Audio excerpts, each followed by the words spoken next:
Bienvenidos a Kaiser Report, soy Max Kaiser. La Reina Roja le dijo a Alicia, si quieres quedarte donde estás, debes correr todo lo que puedas. Del mismo modo, los banqueros mafiosos le dijeron a Bernanke, si queremos quedarnos donde estamos, debemos emitir toda la moneda que podamos. Y los señores neofeudales les dijeron a los idiotas de los trabajadores, si quieren quedarse donde están, deben trabajar todo lo que puedan. Pero me gustaría añadir que para quedarnos donde estamos, no solo hay que correr, trabajar y emitir moneda, sino además bombardear, robar, defraudar, espiar, engañar y morir. ¿Stacy? La verdad es que, como dices, no podemos dejar de emitir moneda si no queremos que el PBI se desplome. Dentro y fuera de la Reserva Federal, muchos piensan ahora que la inflación puede ser útil. Durante décadas, la Reserva Federal ha trabajado con el objetivo de controlar la inflación. Sin embargo, hay economistas como Janet Yellen, la candidata propuesta por el presidente Obama para dirigir la Reserva Federal a partir del año próximo, que sostienen desde hace mucho tiempo que un pequeño incremento de la inflación es positivo para la economía cuando ésta atraviesa un periodo de debilidad. El aumento de los precios permite a las empresas obtener beneficios, mientras que la subida de los salarios permite a los prestatarios saldar sus deudas. La inflación también fomenta que los particulares y las empresas pidan prestado dinero y lo gasten con más rapidez. Eso es una gran estupidez.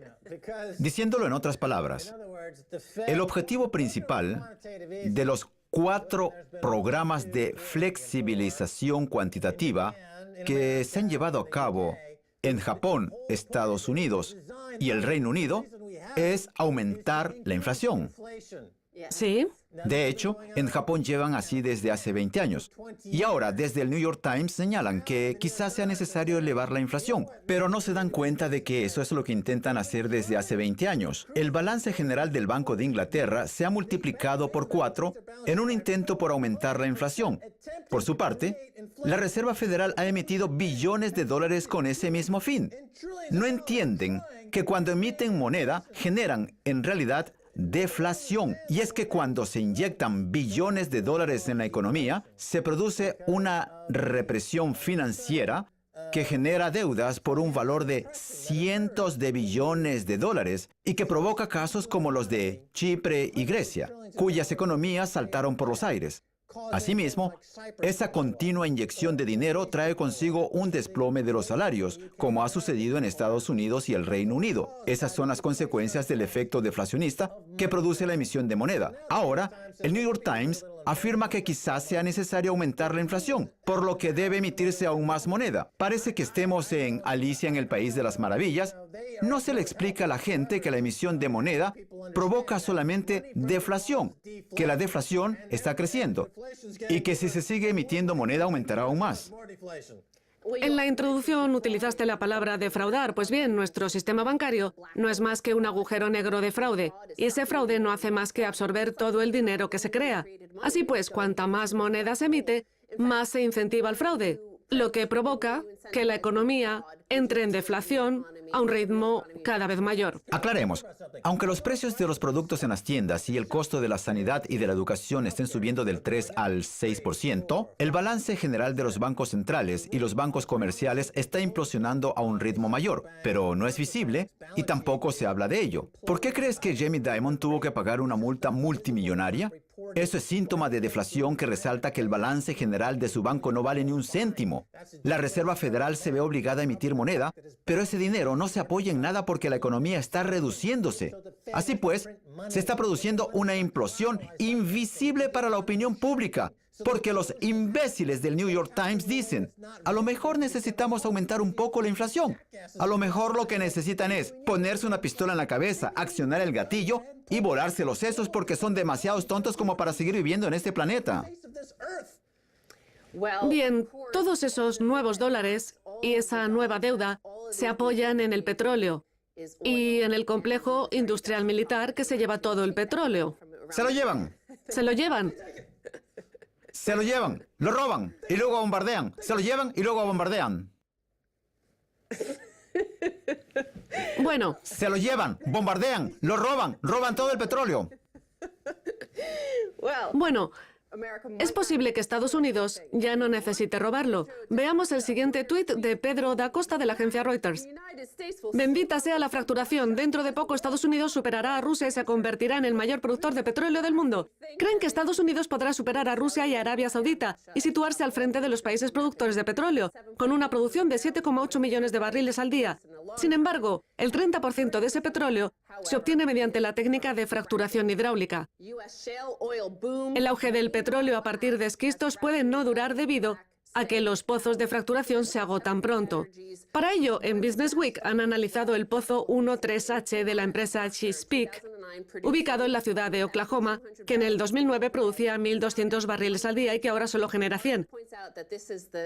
La noticia señala que estos yacimientos podrían no durar porque para que la producción no caiga, hay que continuar bombeando y creando nuevos pozos. Es como lo que decía la Reina Roja, si quieres quedarte donde estás, debes correr todo lo que puedas. Kaiser Report lleva varios años alertando de este problema, en concreto desde que comenzó el auge de la fracturación. La vida útil de un pozo fracturado se sitúa entre los 12 y 36 meses. Sin embargo, lo curioso es que para crear el auge de la fracturación, las empresas petroleras apoyadas por el Pentágono acudieron a la Reserva Federal, a JP Morgan y a Goldman Sachs y pidieron prestados 50, 100, 200 o incluso $300,000, con la promesa de que sus pozos fracturados durarían 20 o 30 años, lo que permitiría a Estados Unidos independizarse desde el punto de vista energético y olvidarse de los árabes. Pues bien, hoy todos esos pozos han desaparecido, pero la deuda sigue allí. Lo único que han conseguido es añadir $1 billón a la deuda estadounidense. ¿Que el hecho de deuda suba otro billón hasta alcanzar los 5 billones? ¡Estupendo! ¿Va a ocurrir lo mismo en el Reino Unido? Pues claro, su cerebro está completamente atrofiado. Se les debería eutanasiar. Esta economía va a provocar la extinción de la raza humana. Bien, la noticia habla sobre el petróleo a partir de esquistos, no sobre el gas a partir de esquistos, para cuya obtención también es necesaria la excavación constante de pozos, como hace la empresa Shell.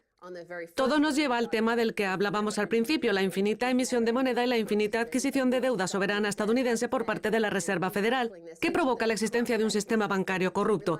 Al final todo está relacionado. Volviendo a los pozos de fracturación, todos ellos están produciendo a velocidades de vértigo. David Hughes, geocientífico y presidente del Grupo de Investigación sobre Sostenibilidad Mundial, ha estudiado la vida útil de los pozos de fracturación y afirma que el síndrome de la Reina Roja no deja de empeorar. Cuanto más crece la producción, más pozos se necesitan para compensar el descenso. Solo en Estados Unidos este año tendrán que excavarse 6.000 pozos para compensar el descenso de la producción de los pozos antiguos. De hecho, ya el primer año, la producción de los pozos de fracturación descendió un 70%. Hablemos del papel de la deflación en este contexto. El costo para excavar un pozo es mayor que el aumento del PBI que provoca la combustión de todo el petróleo extraído de ese pozo.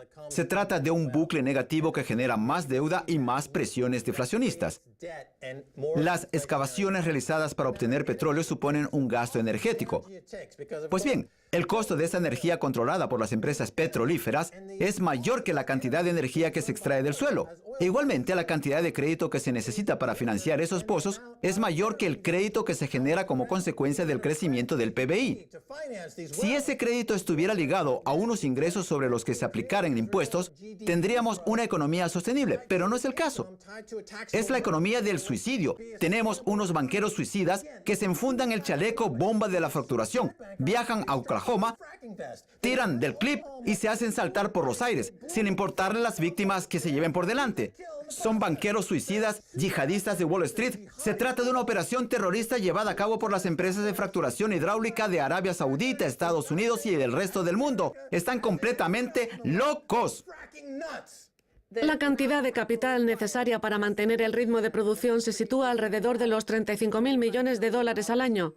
Pues bien, las investigaciones llevadas a cabo por ese mismo grupo muestran que los pozos más recientes no son tan productivos como los que se excavaron durante los primeros años del auge, lo que pone de manifiesto que las empresas petrolíferas ya han agotado los mejores yacimientos.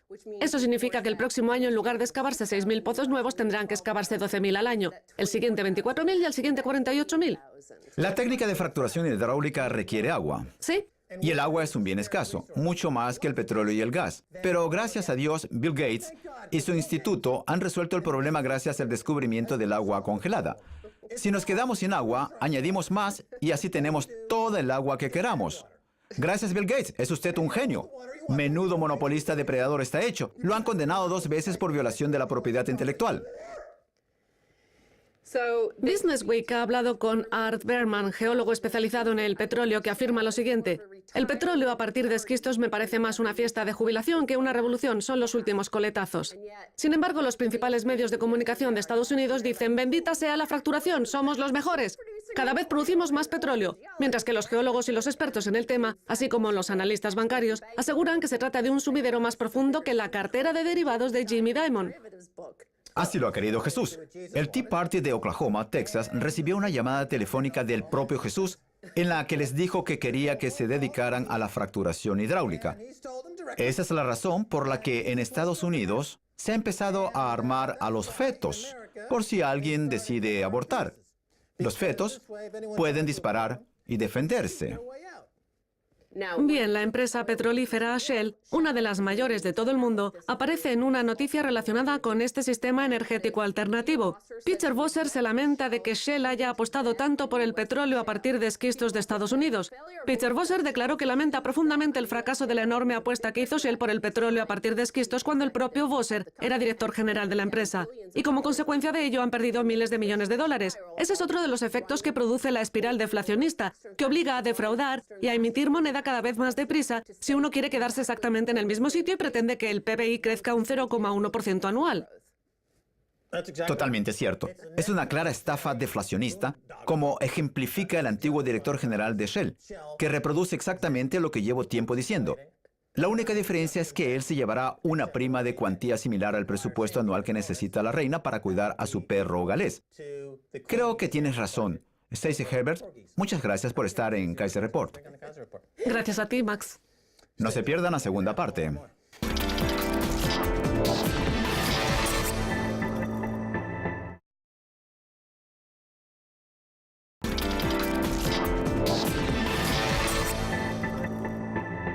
Bienvenidos de nuevo a Kaiser Report, soy Max Kaiser. Viajamos a Portland para hablar con Gregor McDonald de Gregor.us. Gregor, bienvenido de nuevo a Kaiser Report.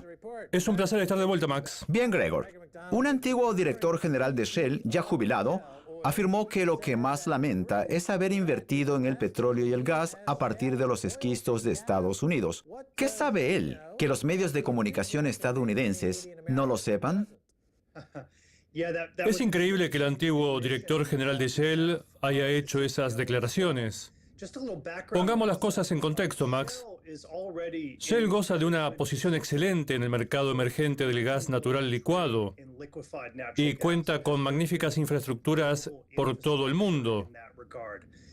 Sin embargo, para desgracia de la empresa, Shell acudió demasiado tarde a las regiones en las que se estaba extrayendo petróleo y gas, a partir de esquistos, por lo que ha tenido que pagar un precio demasiado elevado. Y eso ha tenido para ellos repercusiones económicas negativas en el mercado del gas natural y del petróleo. Por supuesto que tienen buenos activos en Norteamérica, pero como seguramente sabrá, el precio del gas natural no consigue despegar y sigue sin superar la barrera de los $4 por cada millón de unidades térmicas británicas, BTU. Asimismo, en las zonas ricas en petróleo, Shell también tuvo una serie de pérdidas. Lo que ha sucedido es que se han dado cuenta de que esos activos no tienen el valor enorme que pensaban. Recuerde, Max, que la revolución del petróleo, como la conoce la mayoría de la gente, fue maravillosa para las pequeñas empresas energéticas y para las independientes, para las que esta nueva producción supone un incremento importante respecto a los niveles anteriores. Sin embargo, para las grandes empresas como Shell, no tenía demasiado sentido acudir a esas regiones. Pero me gustaría ir un paso más allá y responder directamente a su pregunta. ¿Qué ha descubierto Shell que los medios de comunicación no logran entender? Pues bien, lo que ha descubierto Shell es que las economías de las regiones ricas en esquistos son mucho más precarias de lo que la opinión pública sabe.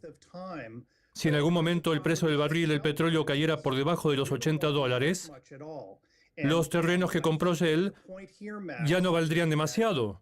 La cuestión es que en las regiones ricas en esquistos, la economía no marcha del todo bien. Si el precio se mantiene por encima de los $100, la producción no se interrumpirá. En cambio, si el precio cayera, lo que no sería ningún disparate teniendo en cuenta que nos encontramos en pleno otoño, sería muy difícil mantener el ritmo de producción. Gregor, hablemos de cifras concretas. De los 7,8 millones de barriles al día que se produce en Estados Unidos, ¿cuánto dinero y cuánta energía supone producir un barril en comparación con lo que costaba hace 10 años? No resulta demasiado fácil cuantificar esa comparación. De nuevo, conviene poner las cosas en contexto, Max. Como seguramente sabrá, el gobierno ha recortado la financiación y la Agencia de Información sobre la Energía, que es la encargada de recoger los datos, ya no proporciona tantas cifras que permitan llevar a cabo esas comparaciones como consecuencia de los recortes. Creo que lo que voy a decir a continuación ayudará a los espectadores a entender mejor las cosas. Cuando el precio del petróleo subió en 2002, 2004, 2006 y 2008, la producción petrolífera de Estados Unidos cayó. En otras palabras, la subida del precio del barril de los $40 a los 60 y luego a los 80 no ofreció la suficiente confianza a los operadores independientes de Estados Unidos para que exploraran nuevos yacimientos. Y hasta que el precio no experimentó un crecimiento sostenido, no me refiero a la primera vez que superó los $100 en el 2008, sino a cuando lo hizo de forma constante a partir del 2010, la producción petrolífera de Estados Unidos no aumentó.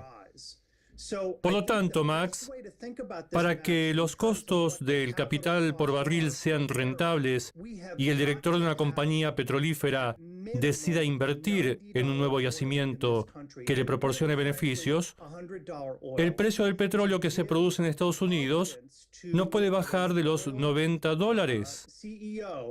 Y para tener más garantías, debería incluso situarse alrededor de los 100. Como acabo de decir, sería una prueba fantástica ver qué sucede si el precio del barril cae hasta los 80 o los $75 durante un breve periodo de tiempo. Así veríamos cuál es la cantidad de petróleo que aportan las regiones ricas en esquistos, como las de Bakken o Eagle Ford. Me hace mucha gracia cuando se dice que esta técnica da trabajo a muchas personas. Es cierto, pero también es verdad que cuesta mucho extraerle esos barriles del suelo. Los barriles son mucho más caros de lo que eran hace 10 años. Es una historia muy interesante, pero a lo mejor dejaría de serlo si el precio cayera durante 6 o 9 meses. Gregor, hablemos de la economía actual, que es una completa locura. El precio del petróleo es relativamente alto y el negocio del petróleo y del gas requiere una gran cantidad de capital, lo que supone que las empresas del sector tienen que pedir prestado mucho dinero. Las tasas de interés se encuentran por los suelos, en niveles que no se alcanzaban desde hace 30 años. De hecho, en Estados Unidos no se situaban en esos niveles desde hace 200 años y en el Reino Unido desde hace 300. Así pues, tenemos una industria que depende del crédito barato para poder adquirir petróleo y gas, supuestamente para alimentar a una economía que está creciendo. En cambio, todo ese crédito que los bancos centrales, entre otros, han creado está deprimiendo la economía. Los salarios no dejan de caer y las cifras del PBI ajustado al precio del petróleo son negativas tanto en el Reino Unido como en Estados Unidos. ¿De qué tipo de modelo económico psicótico estamos hablando? Tienen la capacidad de excavar y fracturar todo lo que quieran y dan la impresión de estar intentando ganar todo el dinero que puedan antes de que la gente se despierte y considere que ya se ha alcanzado el tope del crédito y del precio del petróleo. Pero para entonces, todos esos tipos ya estarán en una isla tropical tomándose un cóctel y no habrá forma de exigirles responsabilidades por ello. Max, no cabe duda de que nos encontramos en la última fase de la producción mundial de petróleo. Y esta se produce en un momento en el que tenemos unas enormes desigualdades de riqueza entre los países de la OCDE y especialmente en Estados Unidos. Respondiendo a su pregunta, no sé si la audiencia lo sabe, pero el índice que se emplea en Estados Unidos para medir las desigualdades de riqueza, el coeficiente de Gini, se encuentra al borde de superar el coeficiente de Gini en Brasil. Usted y yo somos lo suficientemente mayores como para recordar que antes Brasil era el país que se utilizaba para ejemplificar las mayores desigualdades de riqueza. La clase rica vivía en las zonas residenciales de San Pablo y los pobres vivían en las barriadas pobres de las colinas. Me parece increíble, pero lo cierto es que los niveles de desigualdad en Estados Unidos están a punto de superar a los de Brasil. Así pues, lo que ocurre en este mundo, lleno de desigualdades, en el que el precio del barril de petróleo se sitúa alrededor de los $100, es que el petróleo se está trasladando a aquellos lugares del mundo en los que la gente puede permitirse pagar un barril. Sin embargo, en Estados Unidos, cada año que pasa, hay más ciudadanos que dejan de consumir petróleo, que se deshacen de sus segundos coches, que vuelven a recurrir a la bicicleta, etc. De hecho, creo que en la mayoría de los países de Europa, las ventas de bicicletas están superando a la de autos. Las consecuencias son nefastas, aunque hay también algunas positivas. En los países de la OCDE, el aire es un poco más limpio, puesto que se está quemando menos carbón y menos petróleo. Pero tiene razón, Max. La transición de energía que se inició con la sacudida del petróleo en el 2008 sigue presente. Asimismo, seguimos teniendo alzas en el precio del petróleo que ponen fin a la existencia de crudo barato. Y como consecuencia, la economía se ve restringida y estancada, a la vez que las desigualdades de riqueza crecen a pasos agigantados. Gregor, la conclusión a la que estoy llegando es que la subida del precio del petróleo está enviando una señal equivocada. No constituye un síntoma de que la economía está creciendo de forma robusta, sino que solo es consecuencia de la emisión de moneda por parte de los bancos centrales y de la existencia de unas tasas de interés artificialmente bajas. Esa subida del precio del petróleo revela la presencia de una cleptocracia que se dedica a adquirir petróleo, castillos en Francia y otros activos gracias al dinero barato con el que se financia. Por lo tanto, se trata de un indicador de precios falso.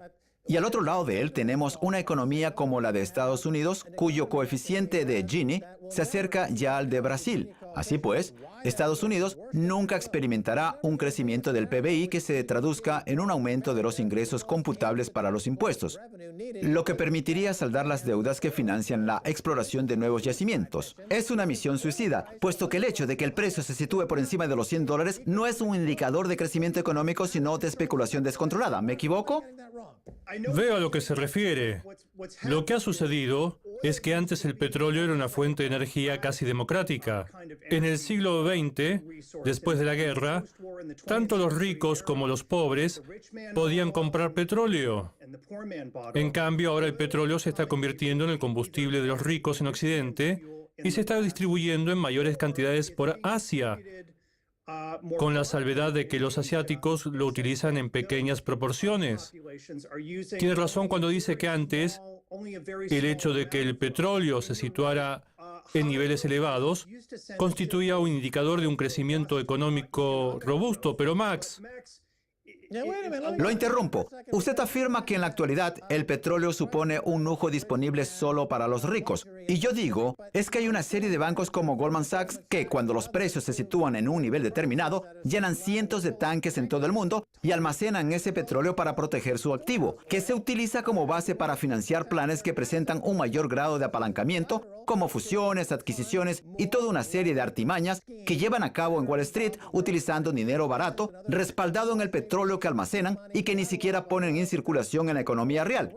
y eso les permite financiar la estafa Ponzi en la que se ha convertido la economía mundial. El petróleo ya no es una materia prima, se ha convertido en una ganga que la cleptocracia utiliza para alimentar esa estafa Ponzi. Y esa misma cleptocracia tiene la capacidad de almacenar petróleo en sus tanques cada vez que lo considera oportuno para luego distribuirlo entre los particulares a su antojo. Pero ya no constituye un indicador de precios que nos proporciona información sobre el estado de la economía. No nos dice absolutamente nada. Es un indicador falso. ¿Me equivoco? Max, coincido con usted en que a lo largo de la última década, el petróleo se ha monetizado cada vez más como activo. Sin embargo, discrepo con los modelos que indican que el precio del petróleo es el que es como consecuencia de la monetización. Creo que la explicación tiene mucho más que ver con el aspecto geológico.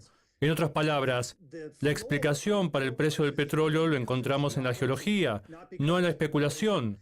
Pero eso no...